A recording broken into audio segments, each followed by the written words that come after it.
Welcome, everyone. You are listening to The Conversation's Different, a podcast from the Santa Fe New Mexican, featuring the issues and people of Santa Fe discussed in a civil and, we trust, intelligent manner.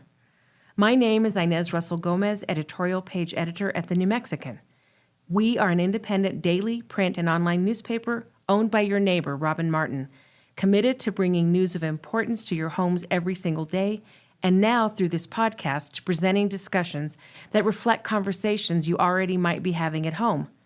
And in this last week of August, with summer waning and fall around the corner, what else are people in Santa Fe discussing but the burning of Zozobra? It's what we have done here in Santa Fe for 99 years. That's right, Old Man Gloom is turning 100 next year. This Friday, Zozobra once again goes up in flames at Fort Marcy Field. That's why our first podcast guest is the man behind Zozobra, Ray Sandoval from the Kiwanis Club of Santa Fe. He's been in charge of the burn since 2012, but a lifetime lover of the guy. Ray, thank you for being here. Inez, thank you for having me. I am so thrilled to be your first guest. Thank you. Well, everyone loves Zozobra, so what better way to start this podcast? Well, there's a lot of gloom to burn these days, so Yep, I agree. Definitely. I was thinking about your life and how you grew up watching Zozobra burn. It's your life. I mean, it's been there since you were a kid. What was your first memory? You know, my parents would take us to the burning of Zozobra, and it was funny because, big Hispanic family, we would take turns. So I remember that when I was old enough, my parents, it was their turn. And so they had to take all of our cousins with us, right? So we all get into the field, and I'm looking at this thing that's standing before me, and I'm just kind of in awe, right? Mm-hmm. And the lights turn off, and it comes to life. He starts moving. And right away, my cousins are like grabbing my parents by the leg and they're crying and they're not looking. And I'm like, these guys are nuts. Like, this is incredible. So I'm watching this happen and he's moving and so forth. And then they ignite him and they start him on fire and he falls to the ground. And so my cousins start cheering and yapping, and I start crying for our little fallen boogeyman, right? And so at that point, I think that Zozobra and I had a connection, and it just hasn't been broken. Boy, and you're carrying on a legacy that goes back a ways. Talk about Will Schuster and how Zozobra came to life 99 years ago. Yeah, I think it's a great lesson for all of us. So we had Will Schuster, who was born in Pennsylvania, went to the trenches of World War I in France, got mustard gas, came back to Philadelphia, was told, hey, if you don't move out west, you're going to die. And so that was a pretty easy thing for him to do. So he moved out to Santa Fe, and he gets here, and he had studied a little bit of art in Pennsylvania, but he really doesn't have any kind of trade. And so he actually finds a gentleman that is able to really teach him how to do, and, to do almost everything. They became kind of like Renaissance folks. They were able to do sculptures and paintings and poems and just all of these different things. And so Schuster became part of what we call Los Cinco Pintores, right? And I really credit that group with really bringing the art that we know to Santa Fe today. They really started that back in the 1920s. There was a lot of things that happened. La Fonda opened, the railroad, so forth. But those kind of things were the perfect storm that made us into the art colony that we are today. So we owe a lot to them. And while they were here, of course, the Santa Fe Fiesta goes back to, the late 1700s. It's been going on forever. Yeah. They decided that it needed a little pepping up. Well, it's actually kind of funny. So what happens is that they were called Five Nuts in a Hut, right? Mm-hmm. And what they would do is one of them would sell a painting or a sculpture, and they would live off of that money until hopefully the next person. And so Christmas Eve of 1923, Schuster sells a sculpture, and he gets a lot of money from it. So he goes to his compatriots and he says, hey, you know what? We've been living off rice and beans, and we're just kind of tired of this. This new hotel has just opened up on the plaza. Let's go down and have an actual Christmas dinner. And whatever happens in the new year. We'll figure out how to provide for it, but let's blow this, right? And so everyone agrees. So they go to La Fonda, and they're having dinner, and they're drinking, and they're just in a pissy mood, right? And Schuster is really upset with this because he's like, I worked so hard on this sculpture. This is the money that we have, and we haven't had a nice dinner in a very long time, and all of you guys are just being kind of moody. And so he would always carry with him a little sketch pad. So he gets the sketch pad out and he hands pieces of papers and he stands up and he demands that they write down what's bothering them, right? And so he does that. He gathers them in the middle of the table. He takes the candle, he lights it on fire and declares that their gloom is gone. Well, the bartender comes back, sees that there's a fire on the table, and kicks them all out, right? So now they're on their high knees in the plaza, and they're kind of laughing, and it's snowing, and it's this beautiful thing. And so Schuster gets this idea that you can physically write down what's bothering you and burn it, and it'll kind of go away. And so that idea kind of ruminates in his head. And the next spring, he goes down to Mexico for a Good Friday celebration. And what he sees there is that they create a 6-foot effigy of Judas. And people spit at it, they throw shoes at it, and they parade it till it gets into the plaza, and then they burn it. Okay. So he marries these two ideas, right? But he's very careful to say, I don't want this figure to be either religious or political. This figure exists because of our own gloom, the negativity that we put out into the world. And I love this word gloom because Schuster never believed that humans were bad, that they weren't malicious, but we still did bad things. We still let each other down. We still let ourselves down. And so we create gloom. And as this gloom comes, it then materializes into Zozobra, right? So now he's thinking, okay, when is the perfect time to do this? And he's thinking about how cold the winters are in New Mexico and says, New Year's would be a great time, but it's too cold, right? So he says, oh, this will be perfect for fiestas. We can go and burn away our gloom. So he goes down to the Fiesta Council and plops this idea. And they look at him like, you're nuts. Get out of here, right? This is a solemn, this is something we've been celebrating. There's religious and cultural aspects to it. Who are you? Like this, get out of here. You're just a guy from Pennsylvania. Right, you're just a guy from Pennsylvania. Yeah. And this is what I love so much about the story because it reminds me of who we truly are as Santa Feans when we're at our best. So Schuster, not to be deterred, goes back and they create a counter fiesta, which is called Pasatiempo. And they decided to have it the weekend before. And so they burn Zozobra. They then dress up. And this is not just dogs and cats. Back then, there were sheep and there were cows. Well, they dress them up as members of the Fiesta Council. And they parade them through through the plaza. And then on Sunday, they have the hysterical parade, making fun of these proclamations, right? So the Pasatiempo begins to get very, very popular. And so the Santa Fe Fiesta comes back and says, you know what, we were too hasty. Why don't we join our forces together? And that is kind of the shotgun wedding of this anti-fiesta with the real fiesta, right? And the reason that that's such an important story to me is because the Fiesta Council had been celebrating this for 200 years. They could have just been like, we're going to stop it. We're going to get rid of it. No, none of this. And instead, what we do as Santa Feans is we learn how to live together and we learn how to thread those different threads. You take the best from all the ideas. Exactly. And in 1712 is the first Santa Fe Fiesta. And however they celebrated with masses, processions, vespers, they were open to adding a few new things as good ideas came along. Exactly, right? And so this is what we need to be proud of as a community because this is who we are. When we're inclusive, we make each other better. When we take those threads, those colorful threads, and we add it to the tapestry of our community, that tapestry gets more and more beautiful, and it's just amazing. And carrying on that legacy, I think, is so important. And obviously, it's not a one-person show. There's how many volunteers? Hundreds? Yeah, I always get, you're the Zozobra guy, you're Mr. Z. And, I take that with a great deal of reverence because I appreciate that. But this is the Kiwanis Club of Santa Fe. This is 600 volunteers who are giving up their time to, number one, do this amazing cultural event and also be able to provide funds back to our community for youth. That's right, because people forget that. It is a fundraiser to help young people in our community.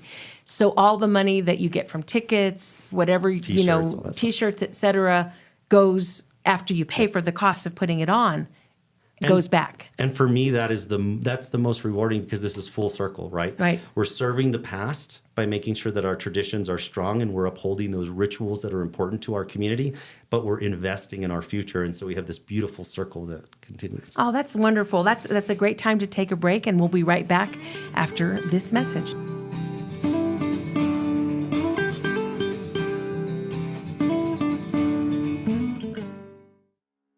Thanks, Inez. This is Patrick Dorsey, publisher of the Santa Fe New Mexican. We hope you're enjoying this episode of Conversations Different with Inez Russell Gomez. Great local content is only possible with a talented staff dedicated to bringing you the best local content possible. For that staff to do its work, we need your support by subscribing to the Santa Fe New Mexican. If you're already a subscriber, thank you. And if not, there's never been a better time to subscribe.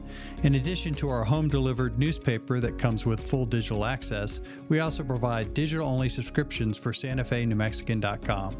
We'll also be releasing more online-only audio and video programming moving forward. The Santa Fe New Mexican has been here for nearly 175 years, and we want to continue being your source for local news and information. Visit us at SantaFeNewMexican.com/subscribe or call us at 505-986-3010. Thank you.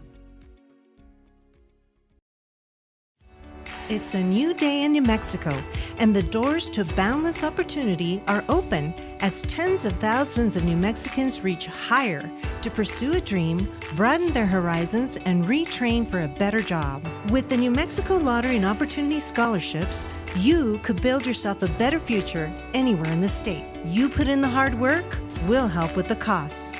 For eligibility details, visit reachhighernm.com.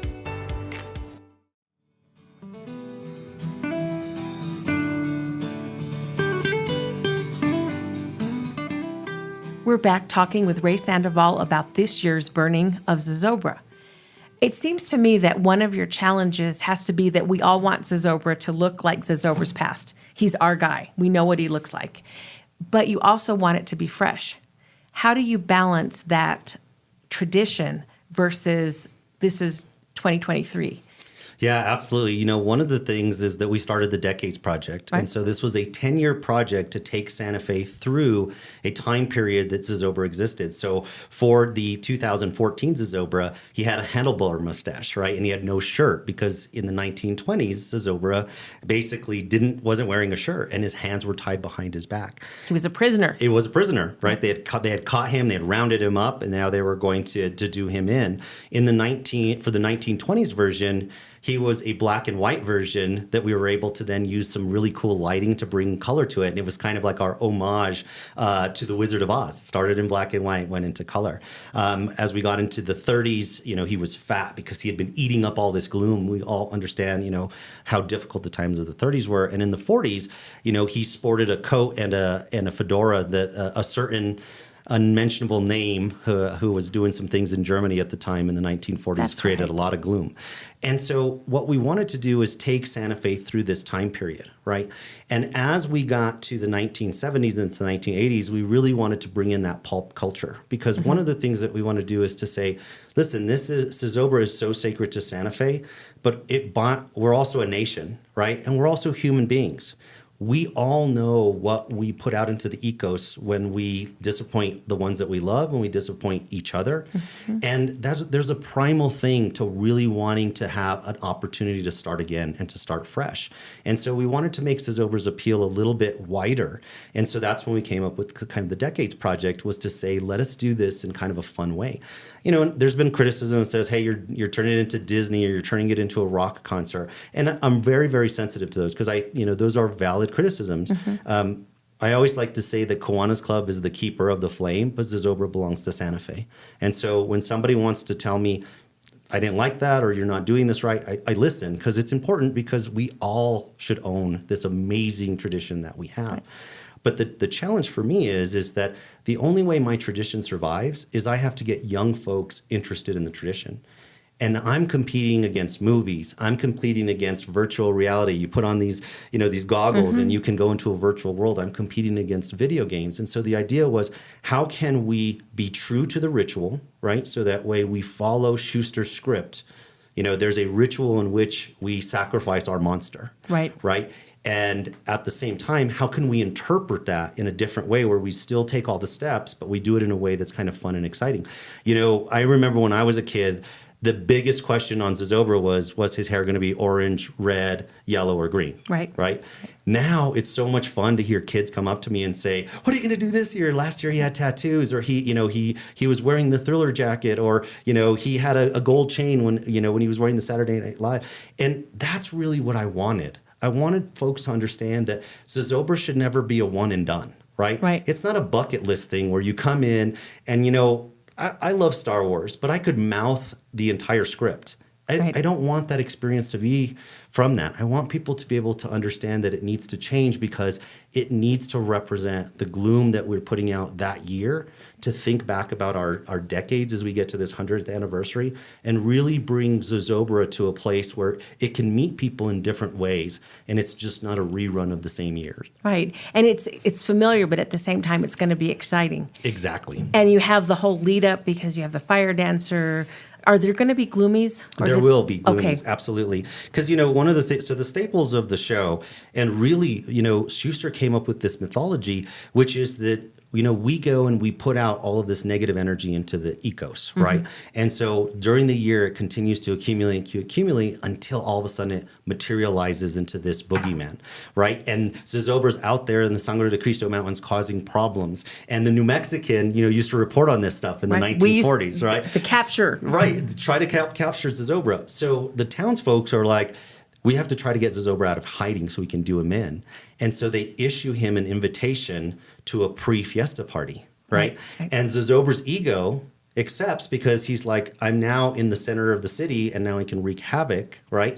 And so there's some duplicity going on there. Right. So And he always gets caught every year. always does. He doesn't learn. He doesn't. But, so he shows up. That's why he has a bow tie on, because he's the guest of honor at this party. So he Right. shows up, and at some point he's like, this is enough. And he uses his powers to plunge the city into darkness. Right. And then he steals our children from us, and he devoids them of any hope or any aspirations, and they become his minions, right? The Gloomies. And he's going to use Santa Fe's kids against Santa Fe to basically come in and take over our town, right? Well, the townspeople get together and they say, we can't let that happen. He's taken our kids. And so they come back with torches. And so they start waving torches at Zozobra. Well, this just infuriates Zozobra even more.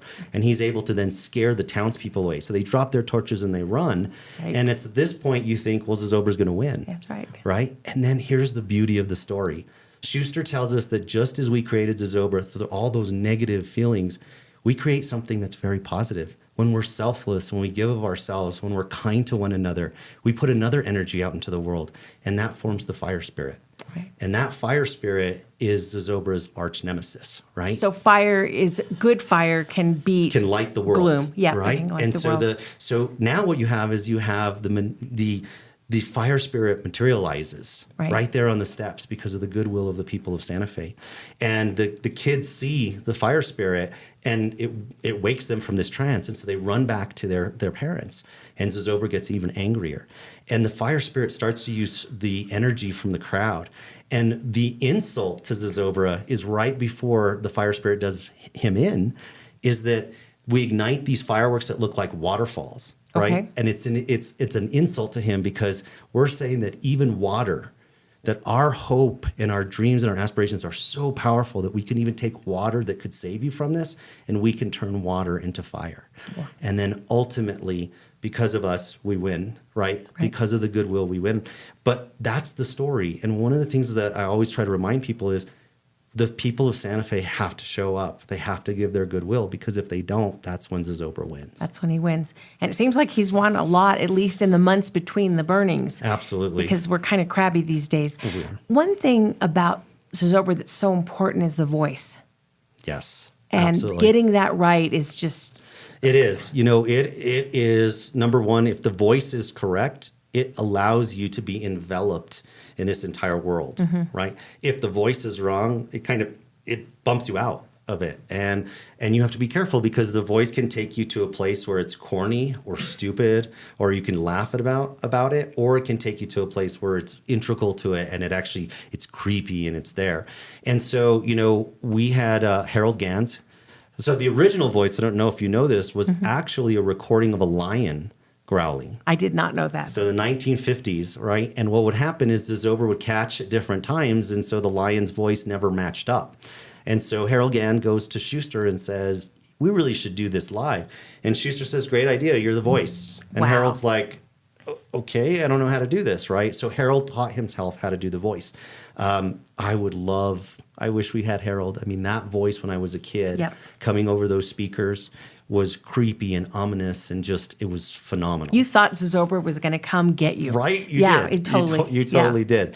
And then when Harold passed away, Mike Ellis took over. He did such a great job. He got really sick. We had one of our opera folks kind of help us. He didn't get the character though, right? And so even though he was really good at doing the voice, it wasn't the right character. Yeah. And so we held auditions, and now Bill Parnell, a judge from Albuquerque, he had studied, when he said he would just in his spare time, he would listen to Harold and he would try it. And he's come the closest, I think, to Harold. And so we're really excited to have him on board. That's pretty exciting. And you think about it, we didn't hear Harold at the beginning. Yep. So maybe in a year or two, it'll all work and you'll get the guy that for 10 years is the voice and kids are going to be afraid of. Yeah, and he has to grow into the role too, Yeah, right? You have to learn the different things. And, even though as a spectator, you think you understand the show, but when you're the main character in this melodrama, there's lots of things that you get through experience. Yeah, So he's got the voice, and I think as we get a little bit more seasoned, I think he's going to be able to marry that with who the character of Zozobra is, and we're going to be really happy with it. It's kind of exciting, and he could pardon himself, I guess. That's right. Yeah, if he wanted to. One of the things is you had, 70,000 people or so last year. Yep. 300,000 watching in a live stream. That has brought Zozobra to the world and probably made people realize that Burning Man is not original. That's it's right. based on something else, which is us. But that park is pretty tight in terms of space. How do you manage that crowd, and when is too much? So one of the things is that we always knew we were going to continue to grow, right? Last year, 71,000 was an eye-opener for us. We just didn't expect to hit those numbers that soon. Mm-hmm. And so one of the things that we did is that we implemented a drone program where we had drones that came in and looked at all of the different things, was able to count people. And we went back starting in October, and we started a complete review of Zozobra. And what we found was that the park can probably hold about 60,000 folks. And what we did is went back to the board. We ran emergency simulations. We looked to see how many exits we had. And we decided that this year we would cap it at 55 because we feel more comfortable that if, God forbid, there was a weather event or an act of something. The lightning storm from a few years ago. We want to be able to get people out in a safe manner. Yeah. And that's 71. And, I will tell you that as the crowd filled last year, as human beings get closer and closer to strangers, there's there's those folks who get up in the front of the line and they don't care who they're next to, right? Nope, They're they want to be in the front. Yeah. But then there's other folks who, when you start invading their personal space, it starts making them a little bit more anxious. And so we don't want to create that. And so we spent time with our safety officials. We've run models. We've spent a lot of time with the fire marshal really looking at this. Mm-hmm. We've improved our exit signage. We've improved lighting upon the exits. And so we feel that we really have a very good plan. We're going to look at 55. And if we still feel like that's too much, then we're going to, because we have to put people's safety first. So basically, you're not setting any more records in terms of turnouts. No. That's a decision. Yeah. Are you going to have to raise ticket prices to make that work? One of the things is that, and this is what's so really, this is a challenge for us, right? Because we want to be the all-family event, right? Kids are 10 and under are still free. The ticket is $20 and you get a New Mexico discount, so you're paying $15 for general admission. That is really important to us. We don't want to alienate our families. And we know electric bills are going to be high. We know gas is high. We know inflation is still hurting folks. This needs to be an event where all of Santa Fe can afford. So what we've tried to do is go after sponsorships. We've created premium viewing areas, mm-hmm. right, which are not in the field. We used other spaces that we could find in the venue that traditionally had never gone used. And we build platforms and we sell those for high dollars, right? And that is an ability then to help keep that cost down. Because again, we want our kids to be able to come and experience our traditions, and we want our families to be able to afford it. So the last thing we want to do is raise ticket prices. We're going to continue to look for sponsorships. We're going to continue to look for creative ways to fund this and try to keep that ticket price affordable. That makes sense. We'll take a quick break and we'll be back with Ray Sandoval.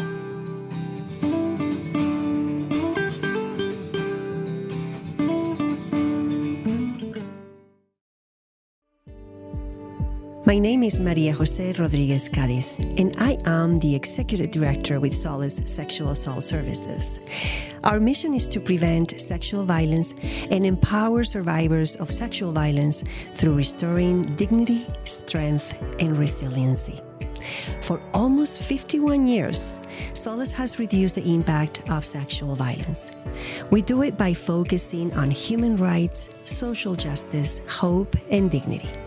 We believe survivors are experts in their own experiences and acknowledge that empowering them is crucial to their healing. Our advocacy, forensic interviewing, and therapy services are centered to their needs. Our sexual violence prevention programs in schools and community is just as important. Please check our website at findsolace.org. And if in need, you can call our 24/7 hotline, which is 800-721-7273. Your support is crucial to the lives of survivors. Thank you. Gracias.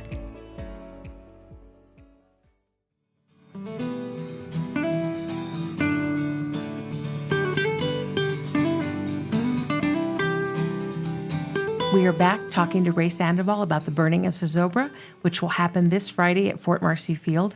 It's one of the most exciting nights in Santa Fe. And for a time, though, it wasn't on a Friday night. It was on a Thursday night after some very sad and unfortunate violence one night at the plaza after the Santa Fe Fiesta in 1998. I remember reading in the paper about a law school student who flew back from Boston to say, don't move it from Friday. What made you do that, Ray? Because that was you. You know, so first of all, I don't want to in any way undermine the tragedy that happened, Yep. right?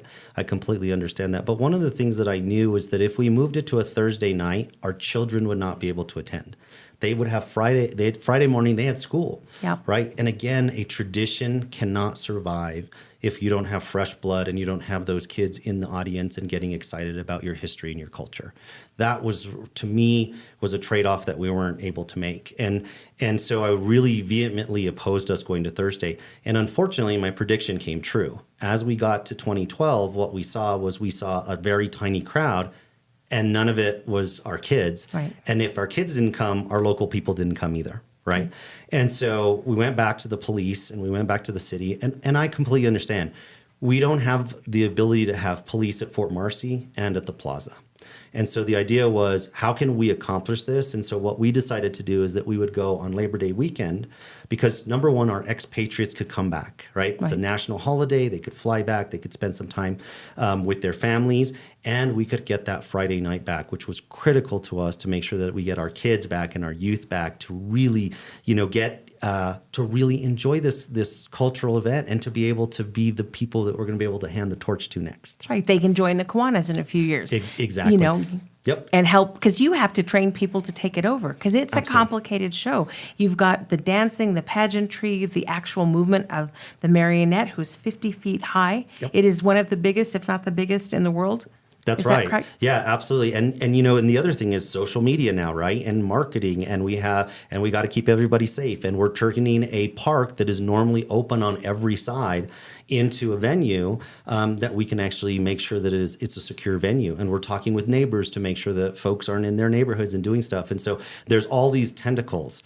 But it is a labor of love because we right now, especially in our world where everything is just so instant gratification, we don't talk to each other anymore. The other day we were at dinner with my parents and all of us were on our phone. And I looked up and I was like, this is awful. So I said, and I'm the biggest offender, right? I'm always checking work and doing stuff. So I said, let's put our phones away. So we all gave our phones to my mom. She put it in her purse. We need, as a society, to start being together again, to remind ourselves that, we may have differences, political differences, different thoughts, but at the heart of it, we're all human beings. We all want the same thing. We want to be loved. We want to have shelter. We want to be able to, do these things. And our technology has really isolated us from ourselves. And these community events become even more important right now. Right. And when you come to Zozobra, you're going to see somebody you haven't seen in 20 years. Right. And have a wonderful conversation that you're going to remember for the rest of your life. I think went to high school in Texas because we had moved there, and I'm at Zozobra like 30 years ago, and I look across and there's a boy I went to high school with. That's awesome. Who had come with his really hot younger girlfriend. And I believe he did very well for himself. But this year, what do we expect? So this is the last year of our Decades Project because next year's the 100th. So we're Right. going to go back to a very traditional but very elegant Zozobra. Okay. So, I looked all over the place for pop cultural references, and I've got to tell you, the 2000s were the most challenging, right? There was these weird fads where people dressed up like Richard Simmons, but it still looked like the 1980s. Yeah. There was another fad where Letterman jacket came back, but they didn't change anything. It just like a copy of the 1950s. And so I was going through this, and I was like, I don't understand what I'm going to do. So finally, I went to the movies, Yeah. right? And it was through the movies genre that I was able to come back and say, that's it. That's going to be our theme. So I think folks are going to be shocked at what Zozobra looks like because but I think they're going to be overwhelmingly happy, and especially our younger kids, they're going to go nuts. They're going to like it. Yeah. That's exciting. When you see Zozobra, you want kids to just... Be in awe. Yeah, Right? yeah. And even if they're afraid of him, it opens up that conversation. And I think that, we're human beings and we're here on this rock for a little time, and we have a decision to make. Are we going to be Zozobra and put more gloom into the world? Or are we going to be the fire spirit and try to put light into our world? That is a beautiful place to stop. And thank you. It has been fun to host you at our Conversations Different. We will be back every Tuesday to talk to newsmakers and consider issues that matter in Santa Fe. You can find Conversations Different on our website, santafenewmexican.com. Thank you for spending time with us.